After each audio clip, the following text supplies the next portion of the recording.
보겠습니다. 오늘 3장을 이렇게 마무리를 해보겠습니다. 지난주에 7절까지 봤는데요. 8절입니다. 오 대제사장 여호수아야, 너와 내 앞에 앉아있는 네 동료들 이제 들으라. 그래서 여러분들 혹시 뭐 꼭 영어를 봐야 이해된다는 건 아닌데, 영어를 보실 수 있으면 영어를 보시면 조금 도움이 될 때가 있어요. 그들은 놀랍게 여겨지는 자들이니라. 보라, 내가 내 종 곧 가지를 내리라. 만군의 주가 말하노라. 내가 여호수아 앞에 놓은 돌을 보라. 한 돌에 7 눈이 있느니라. 보라, 내가 거기에 새길 것을 새기며 그 땅의 불법을 하루에 제거하리라. 만군의 주가 말하노라. 그날에는 너희가 각각 포도나무와 무화과나무 아래로 자기 이웃을 부리라 하셨느니라. 말씀드렸지만 스가랴서는 이게 긴 대언서가 아니에요. 굉장히 어떤 면은 짧은 대언서인데 14장까지 있는데, 어떤 데는 응축이 돼갖고 이제 이때 이 편지를 받은 사람은 잘 알겠지만, 지금 우리가 어떤 거는 이게 어떤 뜻으로 기록된 건가 이렇게 생각할 때가 있어요. 여기 10절은 이제 완전히 뭐냐면 천년왕국 때에 이스라엘이 전 세계 평화의 중심지가 되는 그런 상황을 또 얘기한 거거든요. 그래서 굉장히 이렇게 시간이, 지금은 우리가 긴 기간을 생각해 볼 수밖에 없지만 이 대언에서는 이게 수천 년씩 왔다 갔다 할 수 있는 그런 내용이죠. 여기에 제사장 여호수아하고 그 여호수아 발 앞에 앉아 있는 동료들이 이제 있는데, 과연 여기에 그들은 누구냐에 대해서 여러 가지 이제 얘기가 나왔는데, 많은 성경학자들이 저도 이렇게 찾아보니까 조금씩은 다 다른데, 근데 누구를 가르치든 간에 분명한 것은 이 사람들이 놀랍게 여겨지는 자들이라고 얘기하는 겁니다. 이건 이제 하나님께서 말씀하시는 건데, 이 놀랍게 여겨진다는 거, 영어로는 wonder라는 말을 쓰고 있는데, 그러니까 다른 사람들이 그렇게 이렇게 바라보기 때문에 그렇게 수동 형식으로 이렇게 보인다는 거예요. 이런 사람들이. 그럼 이게 뭐를 의미하는가?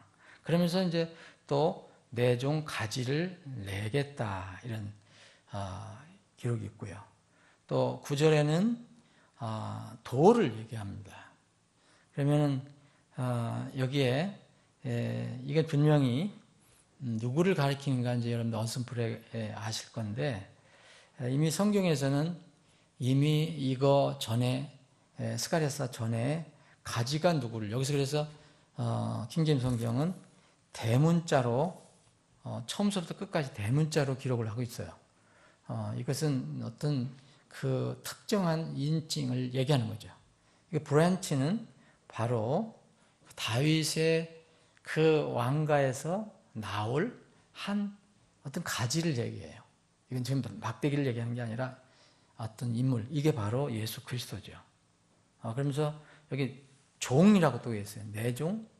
그러면 종, 가지, 돌, 이게 다 동일한 인물, 곧 예수 그리스도를 의미하는 거예요. 그러니까 이게 삼중 계시라고 볼 수가 있는데, 이게 다른 것이 아니고 내 종, 곧 가지, 그리고 돌을 또 얘기합니다.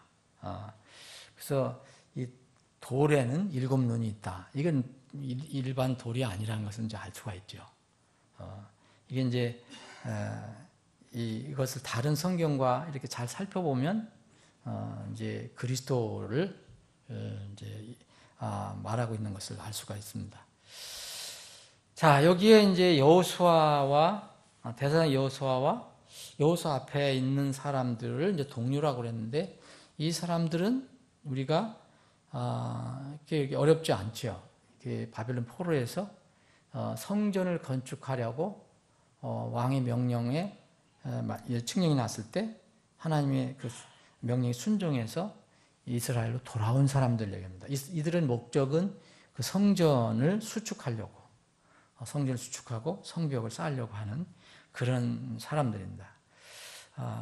이 사람들에게 이제 하나님께서 말씀하시는데, 그들은 그래요. 그래서 이게 그들이 누구냐라고, 근데 그들이 앞뒤를 아무리 찾아봐도 그들은 나오지 않아요.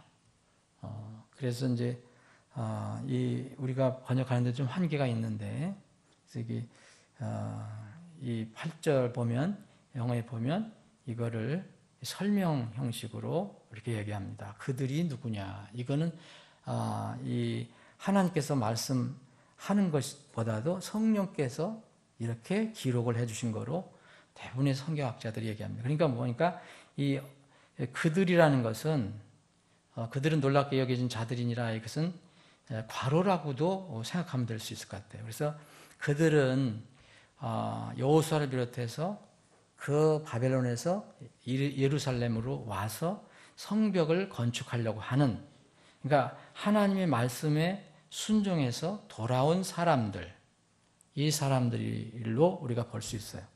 또 그렇게 보기가 어렵다. 그러면 이제 여기에 나오지 않은 어떤 특정한 사람들을, 특정한 무리를 얘기한다고 볼 수가 있어요. 여러분들이 한번 읽어보시고 생각하시는 대로. 근데 이 사람들이 놀랍다라고 얘기했어요. 놀랍게 여겨지는 사람이라고 그랬어요.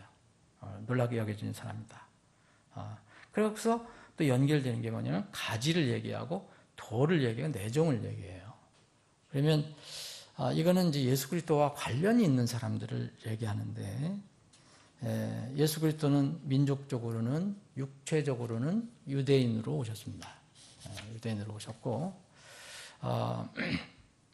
가지는 말씀드린 대로 다윗 가문의 한 가지로서, 이새의 뿌리로서 이렇게 오는 걸로 기록이 되어 있습니다.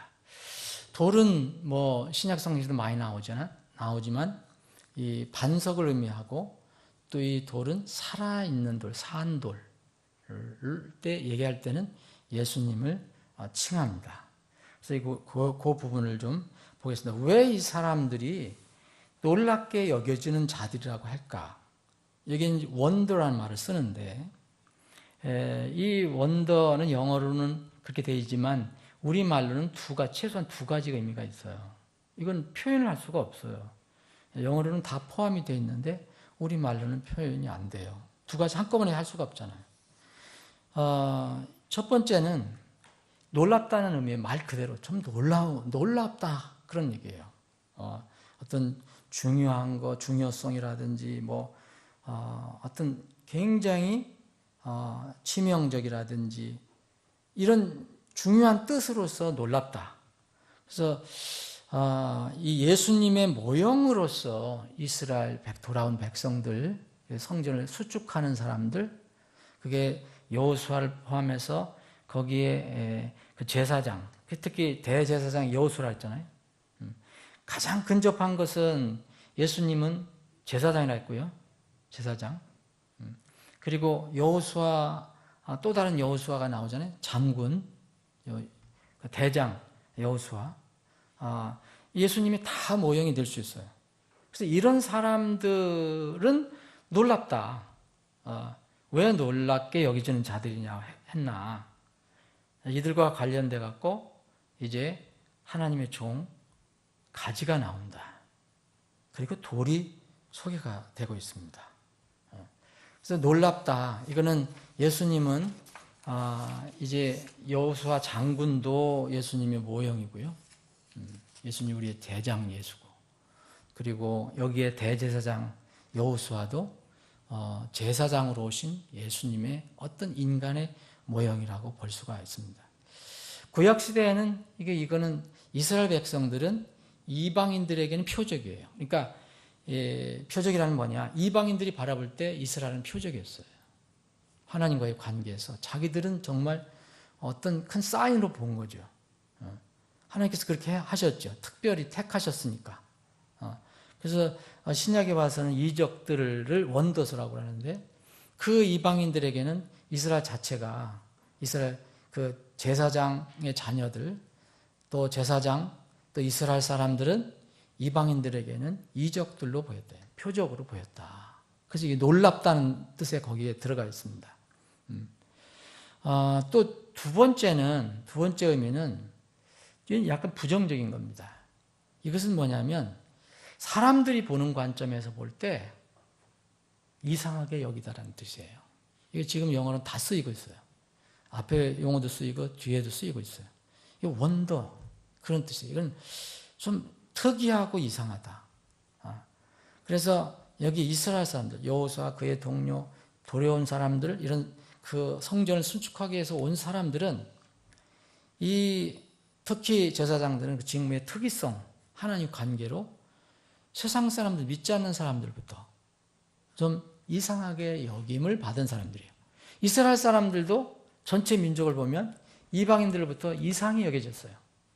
그래서 그들은 이상한 사람들이다라고 이렇게 여기서 그들은 이상하게 여겨지는 자들이라고도 의미가 될 수도 있다는 거예요. 시편 71편을 보면 이런 말씀이 있어요. 시편 71편 7절에 보면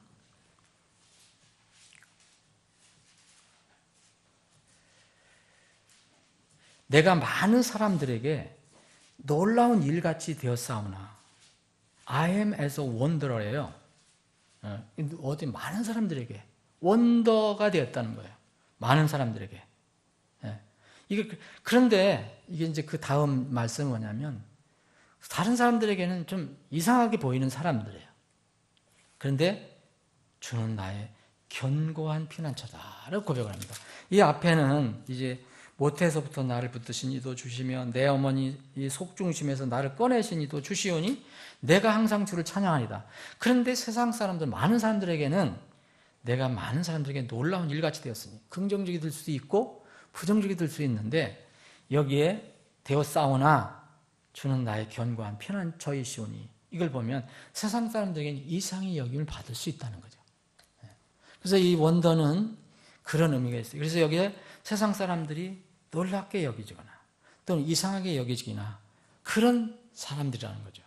그러면 신약에서 우리가 이 말씀을 신약과 이렇게 대비해 보면 우리는 영적인 이스라엘이라고 해요. 그리고 신분상으로 보면 우리는 제사장이라고 합니다. 제사장. 우리는 다 이제 하나님께 나갈 수 있는 제사장이 자유롭게. 신약 성도들은 하나님 제사장이 됐습니다. 그리고 왕도 했어요. 우리가 뭐 유일한 왕은 아니에요. 분봉왕이지만. 그래서 요한계시록 5장 10절에 보면 또 우리 하나님을 위해 우리를 왕과 제사장으로 삼으셨으니 우리가 땅에서 통치하리다. 그리스도께서 우리를 왕과 제사장으로 삼으셨다고 그랬어요. 그래서 우리를 땅에서 통치하되. 이런 그 의미에서 하나님의 자녀들 또 사역자들 뭐 하나님이 일을 하는 이런 사람들은 세상에서 놀랍게 여겨지는 사람들이거나 긍정적으로는 또 부정적으로는 이상하게 여겨지는 사람들이라는 거죠. 그 사람들이 지금 여기를 소개해주고 있습니다. 부정적인 의미로는 베드로 사도가 이런 얘기를 했어요. 자, 베드로전서 4장을 보면 베드로전서 4장을 보면 이런 말씀이 있어요.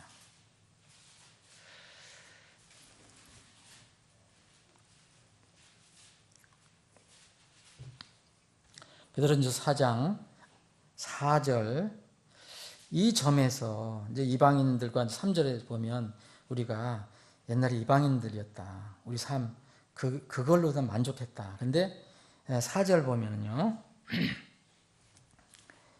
이 점에서 그들이 너희가 이제 이방인들 얘기해요. 우리는 이방인들하고 갈라졌어요. 우리는 전에 이방인이었는데 하지만 육신의 소욕만을 찾아갔던 사람들이었는데 이 점에서 그들이 너희가 자기들과 함께 다름질하여 그처럼 극한 방탕에 이르지 아니함을 이상히 여기며 너희를 비방하나. 여기 뭐 원더라는 말은 아니지만 그런 의미가 들어있는 거예요.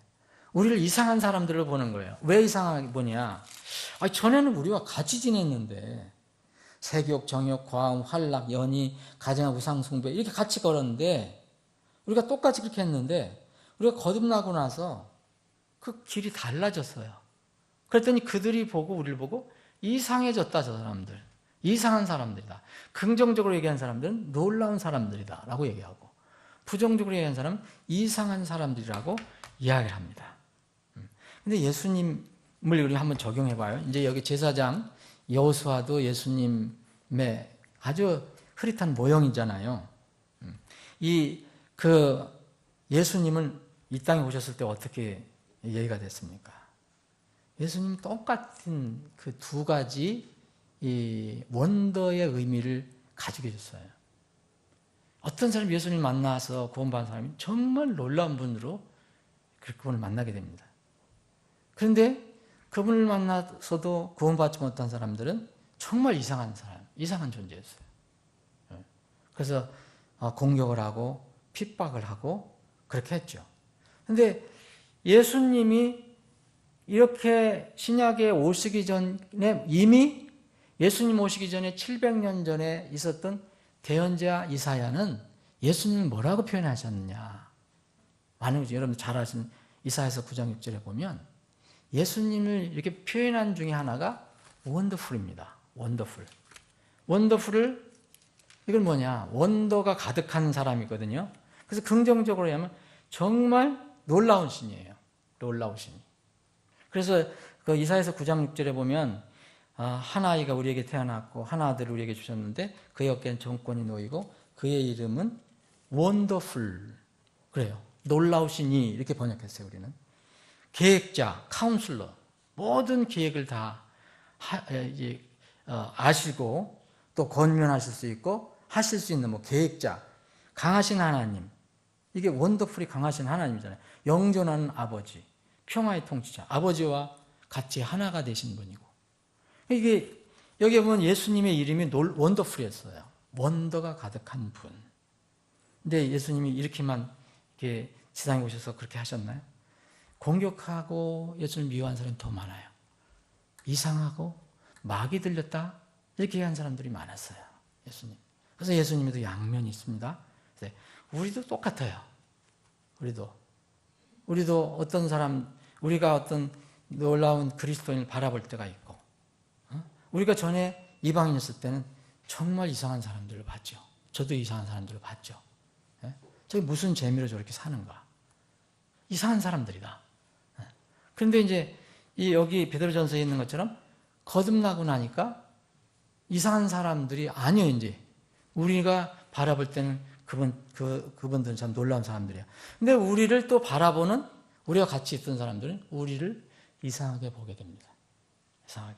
그래서 두 가지 의미가 저는 있다고 생각해 봅니다. 이게 제 생각만인가 봤더니 많은 분들이 그렇게 또 생각을 하고 있어요. 여기서 내종, 가지, 돌, 이거는 말씀드린 대로 삼중 계신데요. 마이 서번트 하면 항상 이게 메시아를 의미하는 용어를 썼어요. 하나님 구약에서. 그래서 이사야서를 보면 여러분들 마이 서번트라는 게 많이 나와요. 나의 종. 이건 예수님을 모형적으로 얘기를 해줘요. 물론 다른 예수님 아닌 사람도 하나님 도구로 쓰인 경우도 있지만 에스겔서라든지 이건 종, 이렇게 예수님을 종으로 표현을 하고 있습니다. 이 빌립보서 한번 보겠습니다. 빌립보서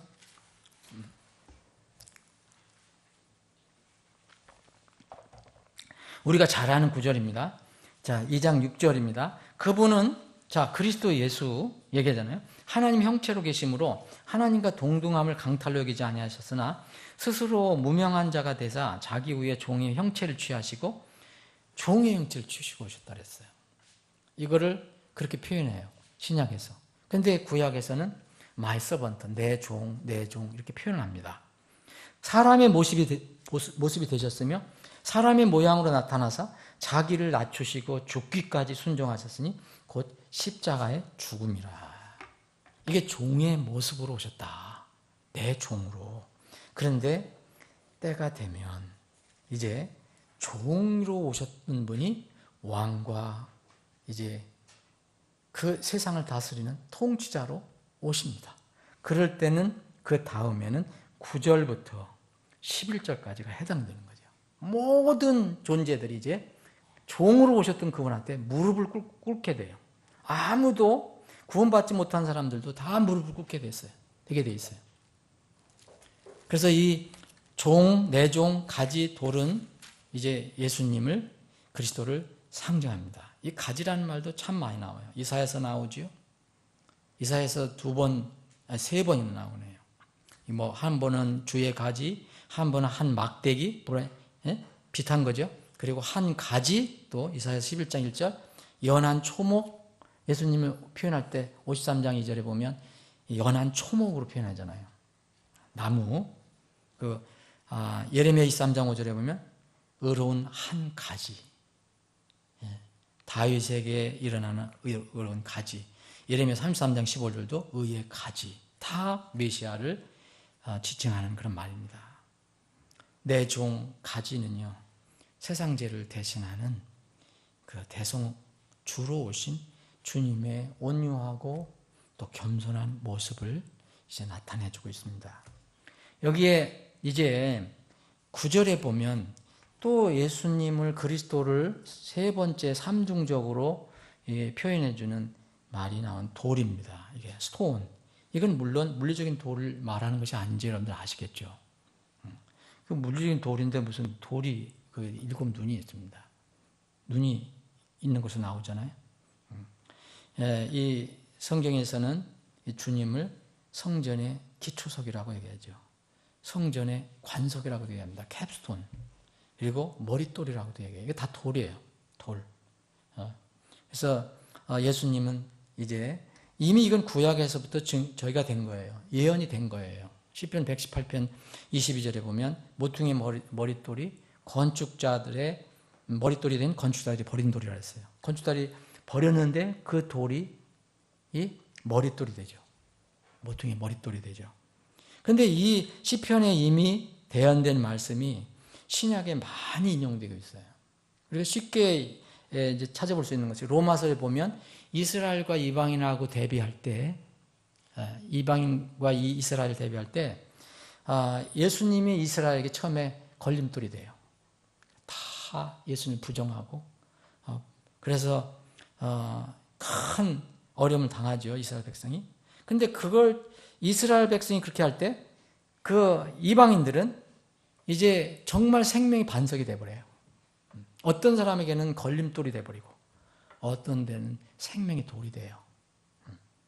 이런 것들은 바로 모퉁이의 머릿돌이 된 건축자들이 버린 돌을 의미해요. 여기서는 바로 그거 돌을 얘기하는 건데 이 베드로전서 2장 4절인 보배로운 산돌, 바로 이게 주님이죠. 그리고 정말 특히 다니엘서를 보면 예수님은 어떻게 표현했습니까? 세상의 왕국, 네 왕국이 나중에 무너질 때, 그리스도의 왕국이 세워질 때 이 예수님이 돌로 표현이 돼요. 손을 대지 않고 깎아낸 돌, 하나님이 깎았다는 거죠. 손을 대지 않은 돌이 그 지상에 있는 그 잔존하는 그 모든 왕국을 때려 부십니다. 성경 예언에 의하면. 이 돌이 바로 손을 대지 않고 깎아낸 돌, 그 형상을 친 돌, 느부갓네살이 꿈에 본 그 형상을 친 돌이 바로 예수님이죠. 그리스도의 왕국을 세울 때 예수님 오셔서 다 정리를 하시잖아요. 이 돌 위에 7개의 눈이 있다는 거예요. 7수는 이거는 뭐 어차피 영적으로 해석을 해야 돼요. 7개 실제 있다 그러면 이게 뭐냐? 눈은 7개를 뭘 표시하느냐? 이거는 성경에서는 변함없는 완전수예요. 완성수예요. 그래서 이것은 그 완전한 예수님의 모습, 완전한 지식의 넘친 풍요함, 전지하심, 이것을 의미한다고 볼 수가 있어요. 뭐 조금씩 해석하는 방향이 다르더라도 그 예수님을 표현하는 것은 틀림없어요. 7개의 눈 가지고 있다. 그러면 주님께서 모든 것을 보고 아시고 또 통치하신다. 여러분 지금 직접적으로 뭘 재앙을 내리시거나 심판하시지 않는다고 통치 안 하는 게 아닙니다. 지금 다 통치하시는 겁니다. 나중에 그 평가를 마지막에 심판을 하시는 것이죠. 이게 그 구약에서도 이런 이야기가 이게 뭐 여기서만 나온 게 아니라 성경은 같은 성령께서 쓰셨기 때문에 이런 이해를 할 수 있는 게 나와요. 역대하 16장 9절 보면 여러 군데 있지만 이거 하나만 보면 역대하 16장 9절 보면요. 이런 말씀이 있어요. 주의 눈들은 이리저리 온 땅을 두루다니며 완전한 마음으로 자신에게 향하는 자들을 위하여 자신의 강하심을 보이시나니 이 일로 왕이 어리석게 행하였은즉 이제부터는 왕에게 전쟁이 있으리라. 그때 이제 그 대언자가 이야기하는 거예요. 주의 눈들이 이리저리 온 땅을 두루다니며 이건 그 실제 예수님의 눈이 하나님의 눈이 뭐 왔다 갔다 돌아다닌다는 건 아닌 걸 아시잖아요. 하나님 다 보고 계신다. 전지하신 분이다. 돌, 예수님 상징, 가지도 상징이고 종도 상징인데 이 돌은 어떤 돌이냐? 사람들은 버렸지만 이게 모든 것을 아시는 전지하신 이런 그 그리스도를 얘기합니다. 그래서 요한계시록 5장 6절에도 보면 어린 양 그리스도를 표현할 때 7 눈을 가지신 분이라고 나와요. 이거는 뭐 영적으로밖에 이렇게 생각할 수밖에 없어요. 자, 그런데 여기에 보라 내가 거기에 새긴 것을 새기며 그 땅의 불법을 하루에 제거하리라. 새길 것을 새긴다 그랬어요. 정말 예수님의 메시아의 소중함, 메시아의 그 어떤 아름다움, 은혜, 하나님께서 뭘 새기신다는 거죠. 새기시는데 또 우리가 기억해야 될 말은 그 땅에 그 돌에, 눈이 7개 있는 돌에 하나님께서 뭘 새기시는데 또 그 땅의 불법을 하루에 제거하리라 했어요. 하루에 제거하리라. 이것도 의미가 있습니다. 이런 불법을 계속 며칠을 두고 제거하는 게 아니라 하루에 제거하신다. 이거는 이제 예수 그리스도가 오셔서 십자가에서 대속 사역을 완성하실 때 1차 완성이 됐습니다. 그런데 이스라엘 백성에게는 아직도 미래행이에요. 믿지 않기 때문에. 이스라엘은 민족적으로 나중에 회개를 합니다. 그래서 이스라엘 불법을 다 제거해 주시겠다고 약속을 하셨어요. 예언을 하셨어요. 근데 이스라엘이 뭐 수천 년 걸려서 수백 년 걸려서 이렇게 하는 게 아니라 어느 날 정말 회개의 샘물이 터지면 하루에 그런 일이 일어난다고 얘기합니다. 이거 우리도 마찬가지예요. 우리가 여러분들 믿을 때 정말 우리가 죄 문제를 알고 하나님 말씀 믿을 때 계속해서 뭘 몇 년 동안 이렇게 하는 게 아니라 어떤 믿는 어떤 시간에 끝난 것을 알게 되죠. 그게 히브리서 10장 말씀이에요. 단번에 영원히 완전히. 그래서 구원은 오늘 받는 거예요. 오늘 받고 내일도 받고 모레도 받고 받는 게 아니라 어느 시점에 받는 거라는 거예요. 그 알든 모르든 간에 하나님 편에서 그렇다는 거예요. 그래서 그 땅의 불법을 하루에 제거하리라 그랬어요. 이건 이제 이스라엘 정에 보면 이제 천년왕국 직전에 이런 일이 일어나게 됩니다. 이스라엘 다 정결케 해줘요. 하루에. 이거는 하루란 말은 개역, 갱신, 무슨 수련 이렇게 하고서 되는 게 아니에요. 하나님께서 역사하셔서 거듭나게 했어요. 여러분들도 하나님 편에서 볼 때는 여러분들은 믿은 거지만 하나님 볼 때는 하루에 단번에 여러분들을 깨끗하게 해주신 거예요. 이스라엘에도 그런 때가 옵니다. 이렇게 되면 땅의 불법을 하루에 제거해버리면 그 다음에 10절이 나오는 거죠. 이스라엘 분명히 천년왕국의 중심 국가가 됩니다. 예루살렘은 중심 도시가 돼요. 구약에 이런 것이 예언이 되어 있었는데 여기 보면 만군의 주가 말하노라 그날엔 너희가 각각 포도나무와 무화과나무 아래로 자기 이웃을 부르리라. 이스라엘을 상징하는 나무가 많아요. 그중에 대표적인 것이 포도나무, 무화과나무예요. 무화과나무 저주하신 거, 예수님이 저주하신 거 아시죠? 실제 무화과나무 저주 당했어요. 그때 열매가 없었어요. 그런데 무화과 나무, 왜 애꿎은 무화과 나무를 얘기하냐? 그건 교훈을 주신 거죠. 무화과 나무는 이스라엘 상징이에요. 포도나무도 때로는 예수님을 상징하지만 민족적으로 포도나무를 이스라엘 상징할 때가 있습니다. 그래서 이 포도나무와 무화과 나무 아래로 자기 이웃을 부리라. 그러면 이스라엘이 이제 완전히 천년왕국 때 평화로운 나라가 돼요. 평화로운 나라. 이건 누가 세워주시느냐? 이스라엘이 세워줍니까? 스스로 세워줍니까? 아니죠. 누가 세워줘요? 그리스도께서 재림하셔서 이 세상의 모든 악을 제거하고 이제 왕국을 세우셔요. 이스라엘이 포도나무로도 상징돼요. 무화과나무 상징돼요. 근데 포도나무와 무화과나무는 또 예수님의 상징이에요. 그래서 그때가 되면 이스라엘의 평화가 오지만 그래서 모든 다른 민족들이 살아있는 민족들을 초청하게 되죠. 이웃을 부리라. 이게 평화로운 모습을 얘기해 주는 거예요. 아주 가장 평화로운 모습. 그런데 이 평화는 어디에서 있느냐? 이게 또 동시에 포도나무, 무화과나무는 이스라엘 상징이며 동시에 또 예수님의 상징입니다. 예수님 밑에 들어가야 안식을 얻어요. 이스라엘이 그렇게 나사렛 예수를 거부하고 멸시했지만 결국 나중에 눈이 열려서 이분 안에 밑에 들어가게 됩니다. 1차로는 실제적으로 천년왕국 때 이루어질 그 나라의 모습을 얘기해요. 평화로운 모습, 안정된 모습. 세상의 평화는 절대 예수님 없이는 불가능해요. 여러분, 저는 몰랐어요. 이번에 4일 동안 아무것도 신문도 안 보고, 물론 텔레비전 안 보고, 이 핸드폰도 이거 할 시간도 없고. 근데 나 또 지진 난지 몰랐어요. 뭐가 또 미국에서 터졌다며. 그럼 모르겠어요. 딱 3일 있는데 정말 이런 것들이 많이 일어나더라고요. 그럼 이런 것들을 생각해보면 그거 자체를 생각하면 참 안정이 없어요. 평안이 없어요. 언제 무슨 일이 또 일어날까? 그런데 그리스도 안에 있으면 우리는 평화를 누릴 수 있습니다. 하늘이 무너지고 땅이 솟아나도 그리스도는 우리의 영원한 반석이에요. 피난처이기 때문에 우리는 두려워하지만 않아야 합니다. 예수님께서 그래서 제자들에게 그랬어요. 세상이 주는 것과는 다르다, 내가 주는 거는. 내가 너희들에게 내 평안을 남겨주겠다. 요한복음 14장 27절에 보면 내가 너희에게 평안을 남기려니 곧 나의 평안을 너희에게 주노라 그랬어요.